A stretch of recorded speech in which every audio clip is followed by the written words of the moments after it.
Hi hello welcome fun newt viewers. இன்றைக்கி நம்ம மெரினா பீச்சில் நின்றுட்டு இருக்கிறோம். பின்னாடி பாய்ஸ்லாம் ஸ்ட்ரெச்சிங் பண்ணிட்டு இருக்காங்க. அவங்க கூட ஒரு கேம் கண்டக்ட் பண்ண போகிறோம். இப்போ நீங்கள் விழுந்து விழுந்து சிரிக்க போகிறீங்க. வாங்க கேம்குள்ளே போகலாம்.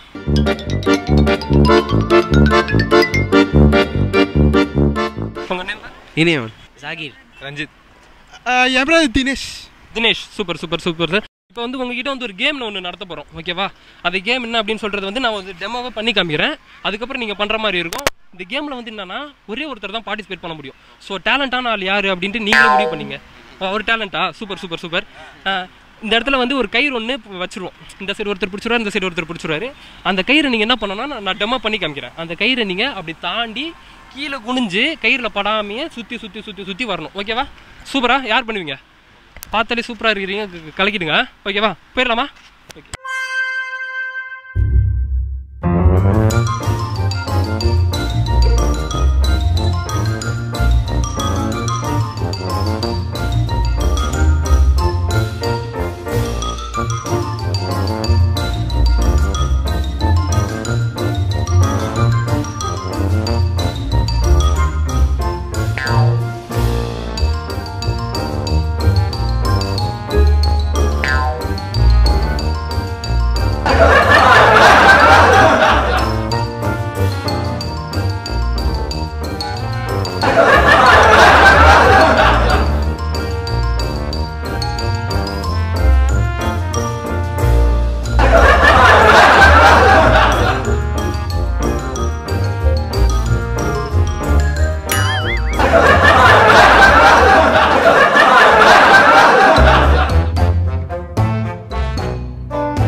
கேம் ஷோ பார்த்து என்ஜாய் பண்ணியிருப்பீங்க. இந்த கேம் ஷோ உங்களுக்கு பிடிச்சிருந்ததுன்னா லைக் பண்ணுங்க, ஷேர் பண்ணுங்க அண்ட் சப்ஸ்கிரைப் பண்ணுங்க. மீண்டும் இதே மாதிரி ஒரு நிகழ்ச்சியில் சந்திக்கிறேன். அதுவரை உங்களிடமிருந்து விடைபெறுவது நான் உங்கள் Thirumaran. Bye bye, take care.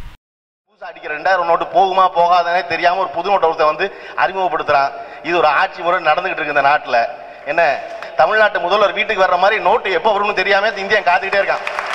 நோட்டை தடை பண்ற அன்னைக்கு சொல்றான், நாளைக்கு ஒரு நாளைக்கு பேங்க் வேலை செய்யாது, 2 நாளைக்கு ஏடிஎம் வேலை செய்யாது, 3ஆவது நாள் சரியா இருக்கிறாங்க. அதுக்கு வள்ளுவன் என்ன சொல்றான்னா, ஒரே ஒரு முட்டாள் மந்திரி பக்கத்துல இருந்தா போதும், உனக்கு 70 கோடி எதிரிகள் பக்கத்துல இருக்க மாதிரி அர்த்தம்னு. கணக்கு சரியா வரும். பாத்தீங்கன்னா 2000 வருஷம் கழிச்சோம். சேக்குவாரா 2000 வருஷம் கழிச்சு என்னவாரு தெரியலையே. வள்ளுவன் 2000 கழிச்சு இருக்கானே. அப்ப சேக்குவாரோட வள்ளுவன் பெரிய ஆள் வந்து சேர்ந்துட்டான். வள்ளுவன் அது எப்படி ஒருத்தன் பிறக்கும் போது புகழோட பிறப்பான். அப்புறம் எல்லாரும் கருணாநிதி வீட்டுலாம் பிறக்கணும். அப்பதான் நிதியின் பேரும் புகழும் இருக்கும். 160 எழுத்துக்குள்ள நீ சொல்லிடு என்ன கருத்துங்கிறத. அதுக்கு மேல நேரம் இல்ல படிக்கிறதுக்கு. இந்த உலகத்தின் முதல்ல 1330 ட்வீட் எழுதினவன் திருவள்ளுவர் தான். 1.25 அடியில. நம்ம பேசுவதை கேட்கவே மாட்டான். அதுவும் நல்லது பேசுனீங்கன்னா அவன் கேட்கவே மாட்டான்.